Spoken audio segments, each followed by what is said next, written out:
Olá, bom dia, mas boa tarde também. Eu preparei, tem pouco tempo, vou correr um pouco, então vocês me perdoem uma apresentação talvez não exatamente como eu tinha imaginado. Para enfatizar o Cidade Acolhedora, eu pensei em fazer um recorte com a Bienal de Arquitetura de Veneza desse ano, porque tem muito a ver tudo que está lá exposto e todos os temas que foram compostos pela curadoria do arquiteto chileno Alejandro Aravena. Então, para reforçar exatamente esse abraço à cidade acolhedora, eu não vou me deter, mas vocês podem verificar nesse slide que todos os temas que estão ali assinalados, eles são parte das grandes preocupações de todos os países, tanto do hemisfério norte quanto do hemisfério sul, com maior ou menor ênfase, evidentemente.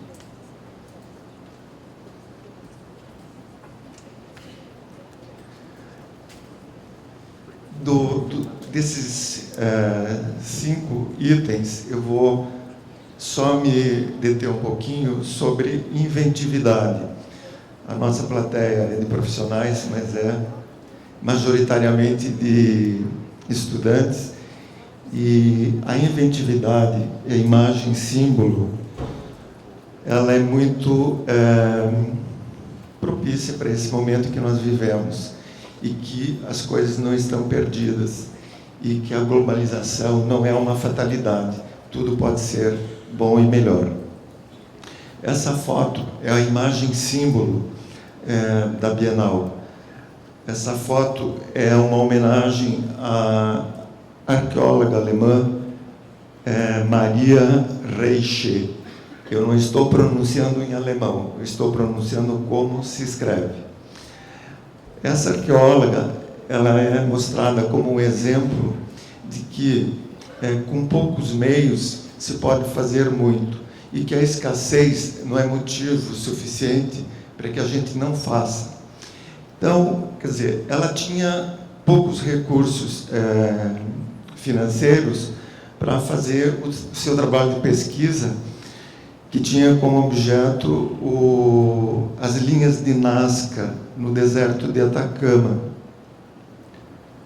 Do nível do solo, a metáfora dessa imagem diz isso, quer dizer, do nível do solo você enxerga cascalhos, mas o simples uso de uma escada permite uma visão e a transformação dessas pedras em flores, em pássaros e em árvores. Quer dizer, esta é a mensagem. A escassez, a dificuldade, não é barreira para que a gente realize o nosso trabalho.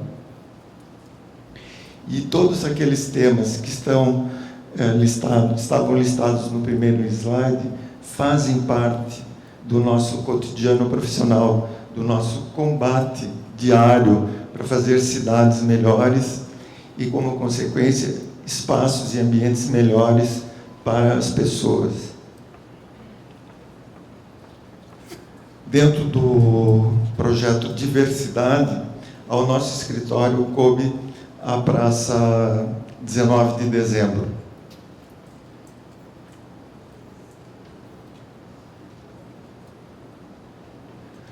É interessante, acho que tem que contextualizar. Essa praça surgiu nos anos 50 e era parte de um conjunto de outras obras programadas para comemorar o centenário de emancipação política do Estado do Paraná.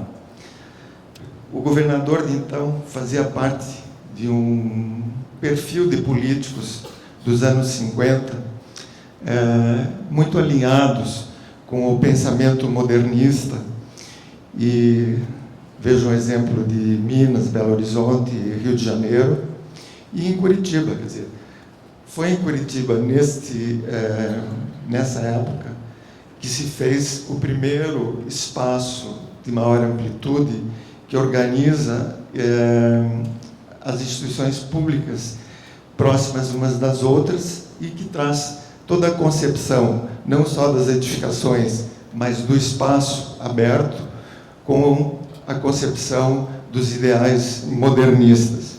O governador se chamava Bento Munhoz da Rocha e se atribui a ele a frase de que o que ele queria era exatamente que tudo que fosse feito naquele momento não fosse ruína, não fosse ultrapassado no momento da sua inauguração.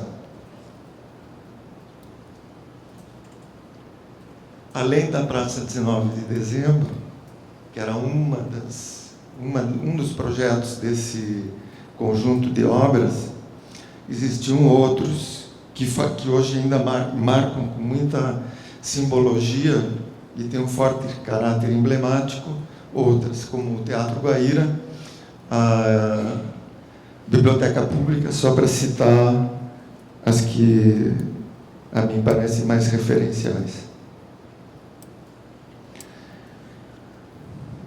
Ela foi inaugurada em 53, mas só foi concluída em 55. Vou voltar para o slide anterior. O círculo em azul é onde está o centro cívico. E o amarelo, na malha urbana, é onde está a Praça 19. Ela, inicialmente, é uma praça monumento, na verdade. E esse monumento estava previsto para ser colocado num outro lugar. Quer dizer, as esculturas que vocês verão na praça propriamente dita, elas estavam programadas, o homem nu para estar à esquerda do Palácio Iguaçu, sobre uma grande plataforma, com um grande obelisco de 50 metros de altura. Problemas de cronograma e etc. levaram à decisão de implantar a praça distante aproximadamente 800 metros do local original. Originalmente era muito interessante, porque estava muito mais articulado como proposta de espaço a presença desses monumentos, tanto que a praça resultante, quer dizer, tem um olhar assim um pouco talvez mais enjoado, mais crítico, enfim, é uma praça feia.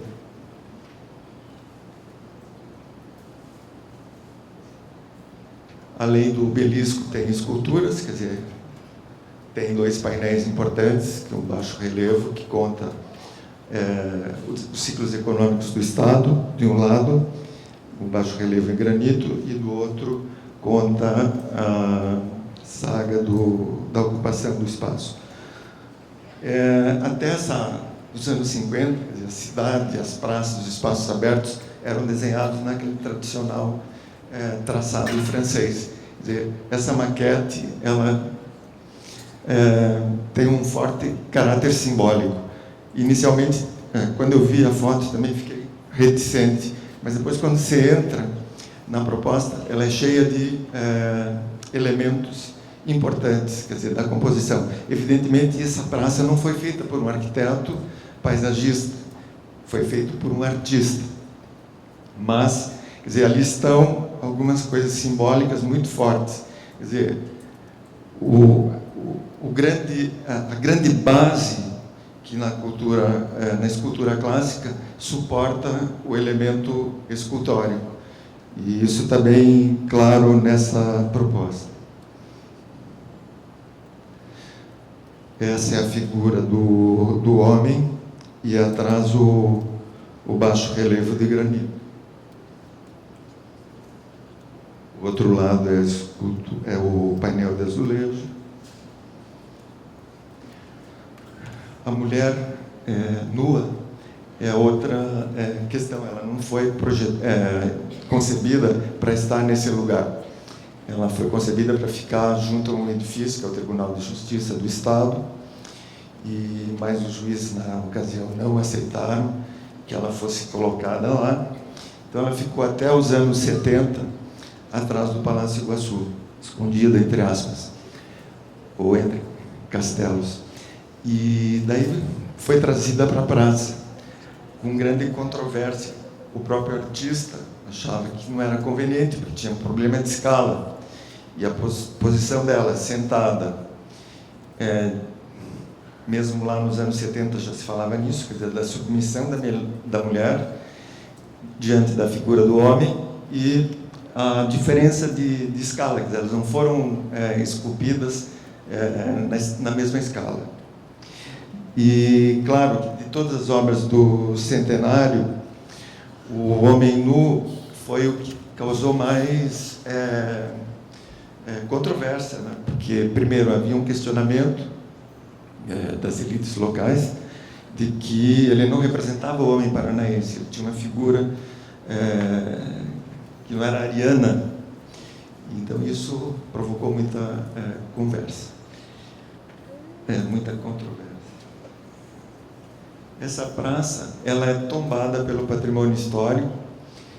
Então, quer dizer, como é que nós nos posicionamos para fazer a concepção desse espaço? Quer dizer, tinha todas as questões relativas ao patrimônio, a valorização desses elementos que, goste ou não, tem um forte caráter simbólico, não só para Curitiba, mas para o estado todo. Então, pensamos que vamos valorizá-los, vamos estabelecer um diálogo mais amplo entre o que existe hoje e o que poderá ser daqui para frente, e enfatizar esse forte caráter de representação, de identidade e simbologia, não só para Curitiba, como para o Estado. E a questão da apropriação. Quer dizer, hoje a praça ela é uma praça basicamente de circulação, de passagem. Então, uma ideia de que com essa intervenção sutil que a gente fez, pretende que as cidades, que esse espaço seja melhor apropriado pelo conjunto das pessoas que passam por ali, mas não só que passam, que possam ficar.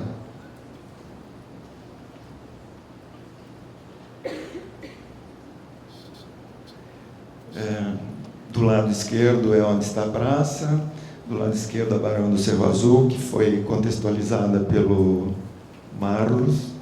À direita tem o primeiro parque urbano da cidade, que é o passeio público.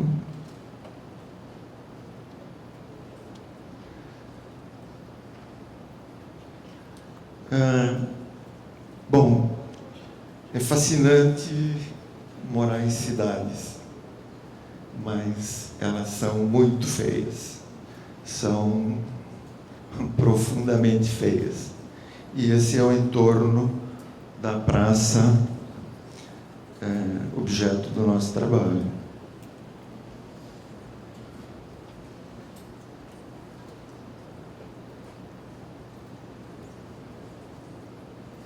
Quer dizer, além do significado e do caráter simbólico do monumento, quer dizer, o entorno é pífio, é muito feio mesmo.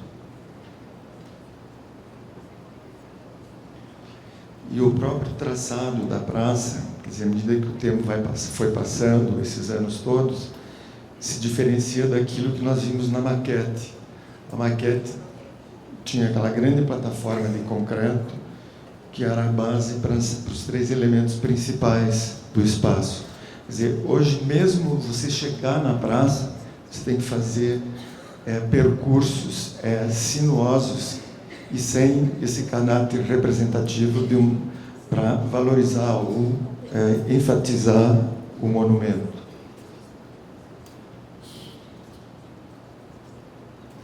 E, claro, o estado geral dela é deprimente.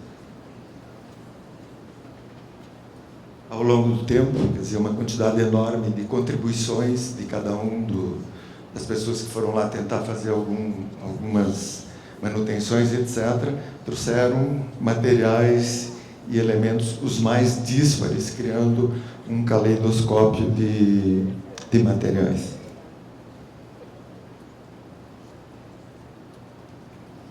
Essa é a praça hoje, quer dizer, nós tínhamos como base para...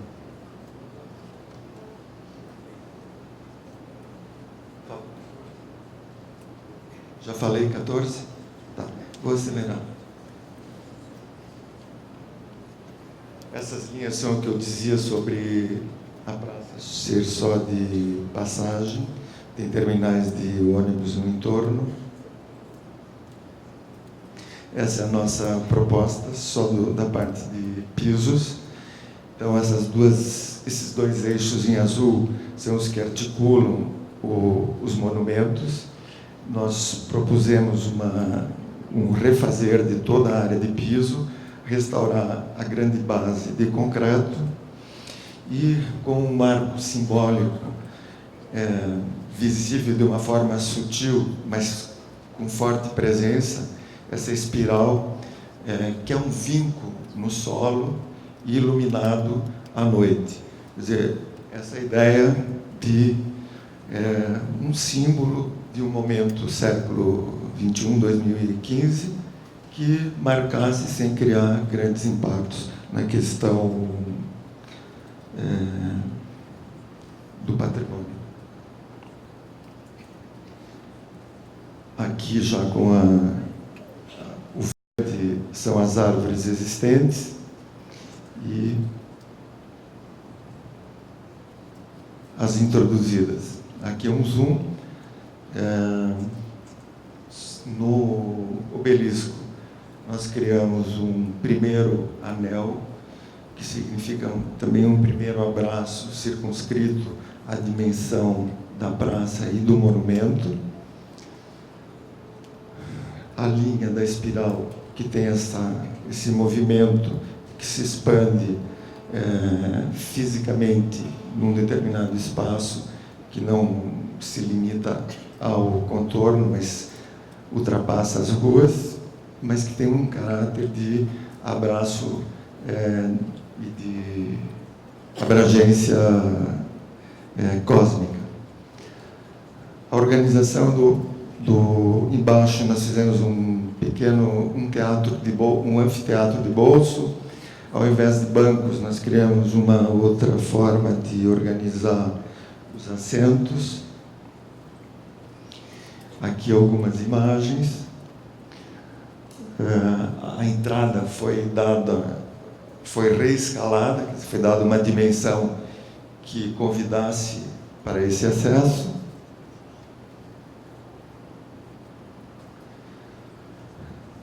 Alguns elementos que quase se desmaterializam no espaço foram feitos para também dar um caráter novo ao lugar. Quer dizer, ao invés de bancos, nós optamos por banquetas, consciente ou inconscientemente, são mochos, e mesmo a superfície refletora tem esse caráter de buscar as imagens das transformações da luz durante o dia e refletir a imagem das pessoas que circulam, como dos monumentos e das praças. Quer dizer, aqui também, de forma consciente, isso é uma referência, uma citação ao que o Anish Kapoor fez e faz com esculturas com metal polido e refletivo. E também, se a gente for mais para trás, o pavilhão de Barcelona do Mies van der Rohe, que com suas sutis colunas, apoios de aço refletivo, dão essa dimensão de desmaterialização, mas também de convite para essa relação com você mesmo, ao se ver refletido no lugar.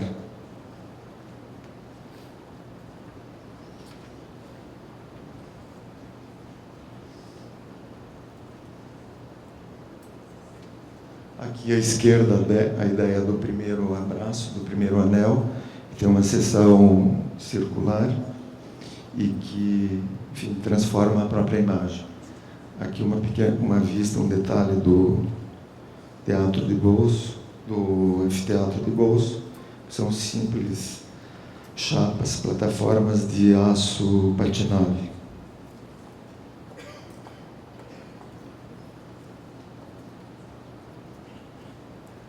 A vegetação, nós enfatizamos as espécies que existiam no local, que são as paineiras.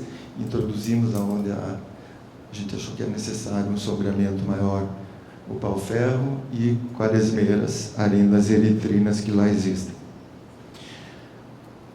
É isso. Aqui teria um vídeo, que o meu arquivo não foi compatível com o do auditório, então fica devendo. Obrigado.